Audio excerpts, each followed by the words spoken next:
નમસ્કાર વિદ્યાર્થી મિત્રો, આજે આપણે કર્તરી, કર્મણી, ભાવે, પ્રેરક વાક્ય રચના શીખીએ. વ્યાકરણના આ ટોપિકમાં કર્તરી રચના એટલે સીધે સીધું વાક્ય, હકીકત દર્શાવી હોય, સીધી હકીકત. દાખલા તરીકે હું વાંચું છું એ રીતે. અને કર્મણી વાક્ય રચના એટલે કર્તાને થી લાગે અને ક્રિયાપદમાં ફેરફાર થાય. તો હું એ કર્તા છે, તો હુંનું મારાથી, અને વાંચું છુંનું વંચાય છે. ક્રિયાપદમાં આ રીતે ફેરફાર થાય.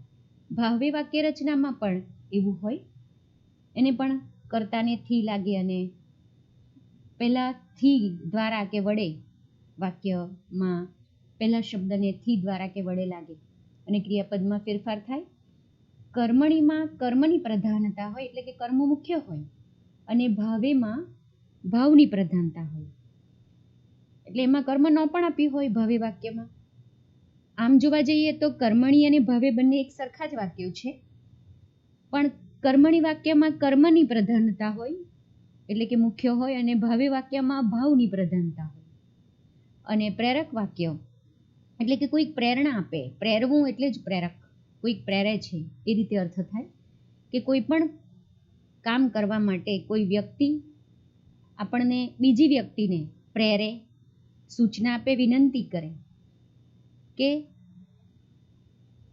કંઈક કરાવે, કંઈ પણ, ત્યારે પ્રેરક વાક્ય રચના બને. તો હું વંચાવું છું એ રીતે તમે હું વાંચું છું એ વાક્યને સમજશું તો હું વાંચું છું કર્તરી વાક્ય, મારાથી વંચાય છે કર્મણી વાક્ય, અને હું વંચાવું છું એ પ્રેરક વાક્ય. કર્મણી આમાં કર્મ પ્રધાન છે, વાંચે છે, વાંચવાનું કર્મ કરે છે એટલે એ કર્મણી વાક્ય બને. અને ભાવનું પ્રધાનતા હોય તો ભાવે વાક્ય બને. તો આ રીતે માળીથી કુંડું તૂટ્યું એ કર્મણી વાક્ય થશે, અહીં કર્તાને થી લાગ્યું છે એટલે. અને માળીએ કુંડું તોડ્યું તો એ કર્તરી વાક્ય થશે. માળીથી કુંડું તૂટ્યું એ કર્મણી વાક્ય છે, અને માળીએ કુંડું તોડ્યું એ કર્તરી વાક્ય છે. આ રીતે આપણે હવે વિસ્તારથી સમજીએ. આપણે સૌપ્રથમ કર્તરી વાક્ય જોયું કે હું વાંચું છું, તો એ કર્તરી વાક્ય રચના વિશે સમજ્યા. તમે સકર્મક અને અકર્મક વિશે સમજ્યા, એટલે કે કર્મણી અને ભાવે પ્રયોગ તરત સમજાઈ જશે. સકર્મક હોય તો કર્મણી, અકર્મક હોય તો ભાવે વાક્યો, એ રીતે. કર્મણીમાં કર્મ આપેલું જ હોય એ રીતે. તો કર્તરી વાક્ય એટલે સીધે સીધું વાક્ય, હકીકત દર્શાવી દીધી હોય, કંઈક થઈ રહ્યું છે એવી ઘટના, કંઈક બનતી ઘટનાનું નિદર્શન કર્યું હોય ત્યારે કર્તરી વાક્ય બને છે. હવે આપણે સમજીએ કર્મણી પ્રયોગ અને ભાવે પ્રયોગ. ક્રિયા પ્રકારના વાક્યમાં કર્તા સૌથી મહત્વનો ઘટક હોય છે, તેથી તે વાક્ય રચનાને કર્તરી વાક્ય રચના કહે છે. પણ કોઈક કારણસર વક્તા કર્તાનું મહત્વ ઘટાડે તો, એવી વખતે જો સકર્મક ધાતુ હોય તો કર્તા, પછી કર્મનું મહત્વ દેખાય છે ત્યારે જે વાક્ય રચના થાય તેને કર્મણી વાક્ય રચના કહે છે. જેમ કે દીદીથી સાડી ફાટી, તે જ રીતે જો અકર્મક ધાતુ હોય અને કર્તાનું મહત્વ ઘટે તો એમાં તો કર્મ પણ હોતું નથી. આવી વાક્ય રચનાને ભાવે વાક્ય રચના કહેવાય છે. જેમ કે મોહન કાકાથી હવે ચલાય છે.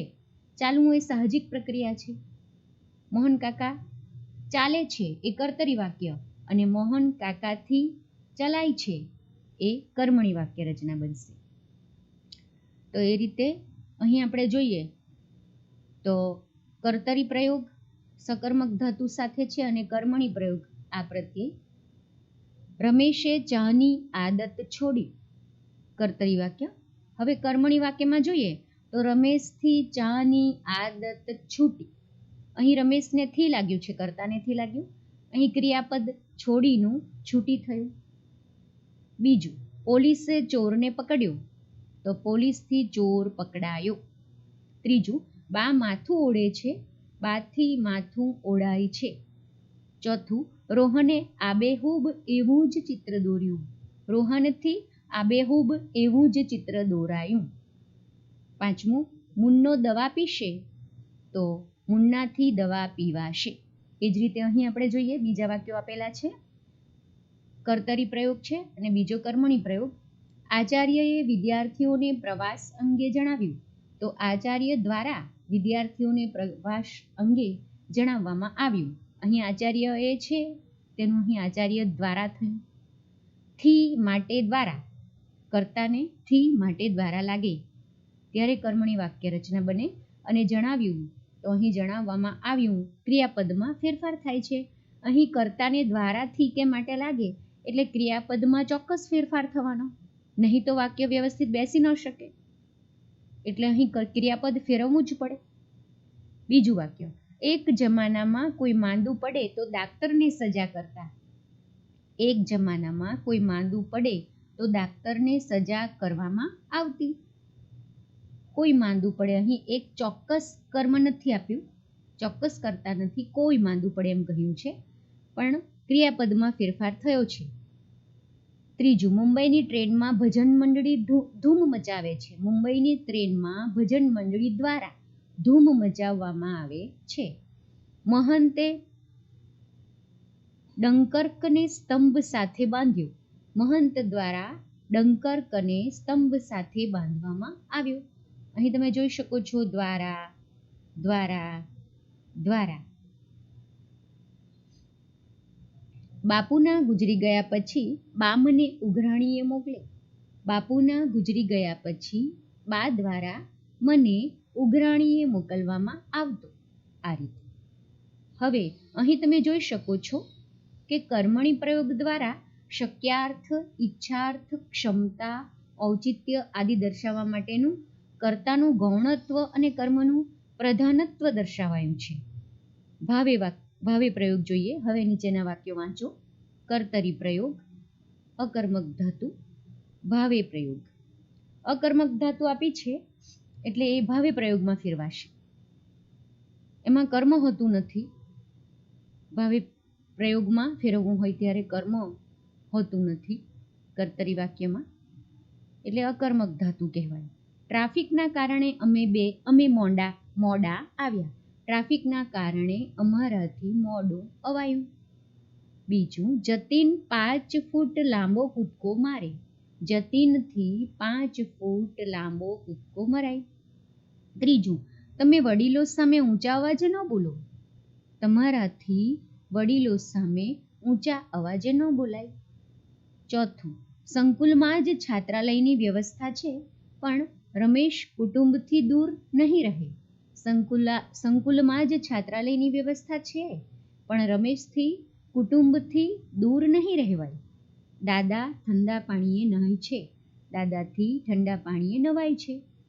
અહીં તમે જોઈ શકો છો કે આ ભાવે વાક્ય કર્તરીમાંથી ભાવે વાક્યમાં ફેરવવા માટેના જે કર્તરી વાક્યો આપેલા છે એમાં કર્તા તો છે જતીન, દાદા, રમેશ, વડીલો એ રીતે, પણ કર્મ નથી. જે સાહજિક રીતે કરવાનું આવે છે તે હોય તેવા વાક્યો ભાવે વાક્યમાં ફેરવાય.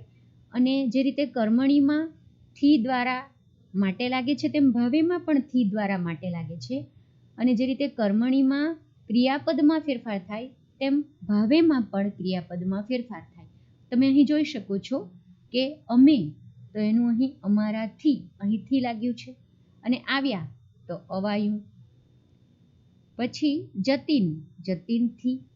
અને કૂદકો મરાય, અહીં તો મારે છે તેનું અહીં મરાય થયું. એ જ રીતે તમે તો તમારાથી, અને બોલો તો બોલાય. રમેશથી રહેવાય, દાદાથી નહાવાય છે. આ રીતે કર્મણી અને ભાવે વાક્ય એક સરખા જ ફેરવવાના હોય છે, પણ કર્મણીમાં કર્મ આપેલું હોય, ભાવેમાં આપ્યું હોતું નથી. હવે પ્રેરક વાક્ય રચના જોઈએ કે તમે જોયું કે ક્રિયા પર જેનું નિયંત્રણ હોય, ક્રિયા કરવા પાછળ જેનો કોઈ હેતુ હોય કે ક્રિયા અંગે જેની જવાબદારી હોય તેને કર્તા કહેવાય. નીચેના વાક્યો જુઓ. માળી ઝાડ કાપે છે, સાહેબ માળી પાસે ઝાડ કપાવે છે. આ માળી એ કર્તા છે. એ પોતે કામ કરી રહ્યો છે, ઝાડ કાપી રહ્યો છે, પણ એને સાહેબ કામ કરાવે, સાહેબ એને ઝાડ કાપવા કહે તો સાહેબ માળી પાસે ઝાડ કપાવે છે એમ વાક્ય બને. તો એ પ્રેરક વાક્ય રચના કહેવાય. સાહેબે માળીને પ્રેરણા આપી, કંઈક સૂચના આપી, કામ કરવા માટે કહ્યું. એટલે માળી ઝાડ કાપે છે, એને પ્રેરકમાં ફેરવવું હોય તો સાહેબ માળી પાસે ઝાડ કપાવે છે. જે રીતે કર્મણી અને ભાવેમાં ક્રિયાપદમાં ફેરફાર થાય તેમ અહીં પણ ક્રિયાપદમાં ફેરફાર થાય છે. તમે જોઈ શકો છો, અહીં કાપે છે કર્તરી વાક્ય રચનામાં, તો અહીં પ્રેરક વાક્યમાં કપાવે છે. એટલે કોઈક પાસે કંઈક કામ કરાવે, સૂચના આપે, ફરજ પાડે કે વિનંતી કરે, પ્રેરણા આપે ત્યારે પ્રેરક વાક્ય રચના બને. દાખલા તરીકે તમે અહીં જોઈ શકો છો કર્તરી પ્રયોગ, પ્રેરક વાક્ય રચના. વિદ્યાર્થીઓએ શાળાના મેદાનમાં વૃક્ષો વાવ્યા, તો શિક્ષકે વિદ્યાર્થીઓ પાસે શાળાના મેદાનમાં વૃક્ષો વવડાવ્યા. બીજું, કુસુમાયુદ્ધ સૂઈ ગયો, માએ કુસુમાયુદ્ધને સુડાવ્યો. ત્રીજું, મમ્મીએ છૂંદાનું તપેલું તડકામાં મૂક્યું, તો મમ્મીએ મારી પાસે છૂંદાનું તપેલું તડકામાં મુકાવ્યું. ચોથું, પછી મેં દફતરમાં મારી નોટો ભરી, પછી મેં એની પાસે જ દફતરમાં મારી નોટો ભરાવી. પાંચમું, એ સાંજે અમે બધા ખૂબ હસ્યા, એ સાંજે નિલેશભાઈએ અમને બધાને ખૂબ હસાવ્યા.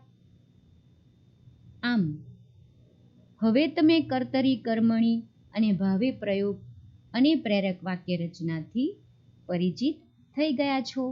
અને જો પરીક્ષામાં આવશે તો તમે ચોક્કસ એનો જવાબ લખી શકશો એવી અભ્યર્થના સાથે અહીં હું મારો આ વિડીયો પૂર્ણ કરું છું. અસ્તુ.